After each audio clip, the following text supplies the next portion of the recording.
Raj wait ಮಾಡೋಣ. ಈಗಲೇ ಬಂದಿದ್ದಾರೆ ಸಾಕಷ್ಟು ಸಚಿವರು. ನಾವು ಕೂಡ ಅಲ್ಲೇ ಹೋಗ್ತಾ ಇದ್ದೀವಿ ನೇರವಾಗಿ.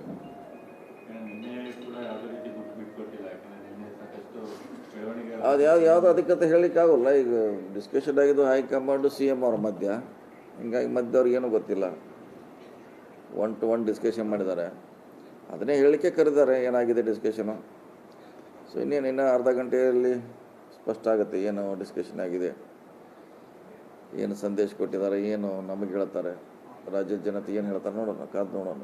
ಹಾಫ್ ಆನ್ ಅವರ್ಸ್ ಅದನ್ನು ಸೆಕೆಂಡ್ರಿ. ಅದು ಫಸ್ಟು ಇವರು ಸಂದೇಶ ಭಾಳ ಮುಖ್ಯ. ಇವ್ರು ಏನು ಹೇಳ್ತಾರೆ ಅನ್ನೋದು ಭಾಳ ಮುಖ್ಯ. ಅದು ಸೊ ವೇಟ್ ಮಾಡೋಣ. ಇನ್ನೊಂದು ಅರ್ಧ ಗಂಟೆಯಲ್ಲಿ ನಾವು ಅಲ್ಲೇ ಹೋಗ್ತಾ ಇದ್ದೀವಿ. ತುಂಬಾ ವಿರೋಧ ಮಾಡ್ತಿದ್ರು ಇನ್ನೆಲ್ಲ ಬಡ ಸಚಿವರು CM ಸಿದ್ದರಾಮಯ್ಯ ಭೇಟಿ ಮಾಡಿ ರಾಜೀನಾಮೆ ನೀಡಬೇಡಿ ಅಂತಾನೆ ಒತ್ತಾಯ ಮಾಡ್ತಿದ್ರು. ಗೊತ್ತಿಲ್ಲ, ನೋಡೋಣ, ಚರ್ಚೆ ಮಾಡ್ತೀವಿ. ಈಗ ಹೋದ್ಮೇಲೆ ಅದಕ್ಕೆಲ್ಲ ಒಂದು ಸ್ಪಷ್ಟೀಕರಣ, ಸ್ಪಷ್ಟತೆ ಬರುತ್ತೆ. ಅಲ್ಲಿ ಅವ್ರು ಏನು ಹೇಳ್ತಾರೆ ಅದ್ರ ಮ್ಯಾಗೆ ನಮ್ಮ ಅಭಿಪ್ರಾಯ ಹೇಳಲಿಕ್ಕೆ ಆಗ್ತದಿಲ್ಲ. CM ಅವ್ರು ಏನು ಹೇಳ್ತಾರೆ ಸಚಿವ ಸಂಪುಟಕ್ಕೆ ಸೋದರಿಗಳಿಗೆ ಅದ್ರ ಮೇಲೆ ನಮ್ಮ ರಿಯಾಕ್ಷನು ಉತ್ತರ ಸಂವಾದ ಆಗುತ್ತೆ. ತಾವು ಸರ್ ತಮ್ಮ ಒಂದು ಅಭಿಪ್ರಾಯನೂ ಕೂಡ ಮುಖ್ಯ. ಅದು ಪ್ರಮುಖ ಈ ಬಹಳಷ್ಟು ಸೀನಿಯರ್ ಲೀಡರ್ಗಳು ಕೂಡ ಇದ್ದಾರೆ, ತಾವು ಕೂಡ ಇದ್ದೀರಿ. ತಮ್ಮ ಅಭಿಪ್ರಾಯಗಳನ್ನ ಪಡೆಯದೆ ಹೈಕಮಾಂಡ್ ಏಕಪಕ್ಷೀಯವಾಗಿ ನಿರ್ಧಾರ ತೆಗೆದುಕೊಂಡಿರೋದ್ರ ಬಗ್ಗೆನೂ ಕೂಡ ಬಹಳಷ್ಟು ಚರ್ಚೆ ಆಗ್ತಿದೆ. ಅದೇ ಅದು CM ಅವರಿಂದ ಬಂದ ಮೇಲಲ್ಲ. ಈಗ ಏನು ಹೇಳ್ತಾರೋ ಹೇಳಿದ ಮೇಲೆ ನಮಗೂ ಗೊತ್ತಿಲ್ಲ. ಅದು ನಮಗೂ ಕೂಡ ಅವ್ರು ಡೆಲ್ಲಿಯಲ್ಲಿ ಭೇಟಿಯಾಗಿದ್ದಿಲ್ಲ, ನೇರವಾಗಿ ಬಂದುಬಿಟ್ರು ಅವರು. ಹೀಗಾಗಿ ನಮಗೂ ನಿನ್ನೆ ಸಿಕ್ಕರು ಕೂಡ ಅದು ಬೇರೆ ಕಾರ್ಯಕ್ರಮ ಇತ್ತು. ಸೊ ಅದಕ್ಕೆ ಇವತ್ತು ಕರೆದಿದ್ದಾರೆ. ವೇಟ್ ಮಾಡೋಣ. ಇನ್ನೊಂದು ಏನು ಅರ್ಧ ಗಂಟೆಯಲ್ಲಿ ಹೇಳ್ತಾರೆ ಎಲ್ಲ ಸ್ಪಷ್ಟವಾಗಿ.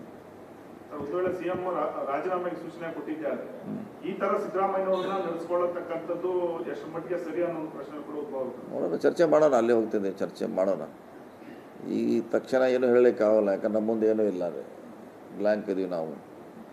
ಅಲ್ಲಿ ಹೋದ್ಮೇಲೆ ಅವ್ರು ಏನು ಹೇಳ್ತಾರೆ ಅದ್ರ ಮ್ಯಾಗೆ ನಾವು ನಮ್ಮ ಅಭಿಪ್ರಾಯವನ್ನು ಹೇಳಲಿಕ್ಕೆ ಪ್ರಯತ್ನ ಮಾಡ್ತೀವಿ.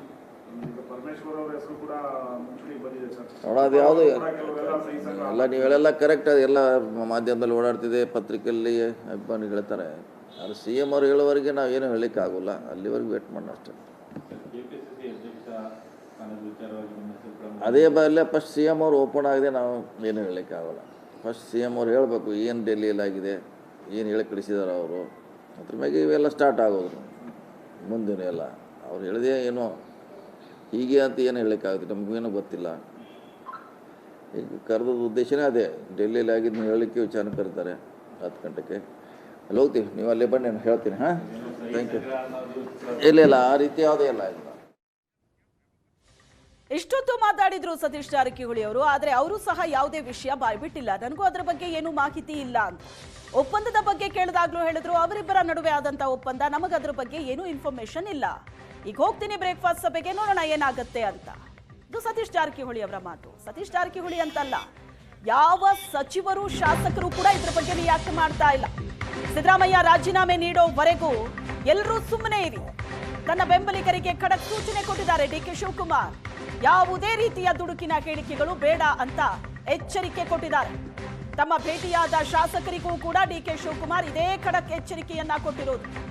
ಸಂಯಮದಿಂದ ವರ್ತಿಸುವಂತೆ ಆಪ್ತ ಶಾಸಕರಿಗೆ ಸೂಚನೆ ಕೊಟ್ಟಿದ್ದಾರೆ DK ಶಿವಕುಮಾರ್. ಬಹಿರಂಗ ಹೇಳಿಕೆಗಳನ್ನ ಕೊಡಬೇಡಿ ಅಂತಲೇ ಕಟ್ನಿಟ್ಟಾಗಿ ಹೇಳಿದ್ದಾರೆ. ಇದೇ ಸಮಸ್ಯೆ ಆಗೋದು, ಬಹಿರಂಗ ಹೇಳಿಕೆಗಳನ್ನ ಕೊಡೋದು. ಅದನ್ನ ಮಾಡಬೇಡಿ ಅಂತಲೇ DK ಶಿವಕುಮಾರ್ ತನ್ನ ಆಪ್ತ ಶಾಸಕರಿಗೆ ಸೂಚನೆ ಕೊಟ್ಟಿದ್ದಾರೆ. ಹಾಗಾಗಿ ಯಾರು ಬಾಯ್ ಬಿಡ್ತಾ ಇಲ್ಲ, ಯಾವ ವಿಷಯಗಳನ್ನು ಕೂಡ ಬಾಯ್ ಬಿಡ್ತಾ ಇಲ್ಲ. ಇಲ್ಲಿ ತನಕ DK ಶಿವಕುಮಾರ್ ಅವರೇ CM ಆಗಬೇಕು ಅಂತ ಹೇಳ್ತಾ ಇದ್ದವರು ಕೂಡ ಅಂಥದೊಂದು ಪರಿಸ್ಥಿತಿ ಒದಗಿ ಬಂದ ನಂತರವೂ ಸಹ ಈಗ ಅವರ ಮುಂದೆ ಮೈಕ್ ಹಿಡಿದ್ರೆ ನೋ ಕಮೆಂಟ್ಸ್ ಅಂತಿದ್ದಾರೆ. ತನ್ನ ಬೆಂಬಲಿಗರಿಗೆ DK ಶಿವಕುಮಾರ್ ಖಡಕ್ ಸೂಚನೆ ಕೊಟ್ಟಿದ್ದಾರೆ. ಯಾರು ಮಾತಾಡಬೇಡಿ, ದುಡುಕಿನಲ್ಲಿ ಯಾವುದೇ ಹೇಳಿಕೆಗಳನ್ನ ಕೊಡಬೇಡಿ ಅಂತ ಶಾಸಕರಿಗೆ ಹೇಳಿದ್ದಾರೆ. DK ಶಿವಕುಮಾರ್ ಅವರನ್ನ ಈ ಸಂದರ್ಭದಲ್ಲಿ ಭೇಟಿಯಾಗೋದಕ್ಕೆ ಬಂದ ಶಾಸಕರಿಗೂ ಕೂಡ ಇದನ್ನೇ ಹೇಳಿ ಕಳಿಸಿದ್ದಾರೆ DK ಶಿವಕುಮಾರ್ ಅವರು. ಇಲ್ಲಿ ತನಕ ಬಂದಿದೆ ಈಗ ಸಿಚುವೇಶನ್. ದುಡುಕಿನ ಹೇಳಿಕೆಗಳನ್ನ ಕೊಟ್ಟು ಅದು ಹಾಳಾಗಬಾರದು.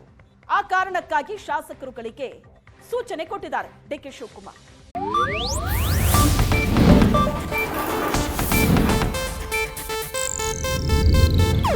ಇದು ಏಷ್ಯಾನೆಟ್ ನ್ಯೂಸ್ ನೆಟ್ವರ್ಕ್ ಪ್ರಸ್ತುತಿ.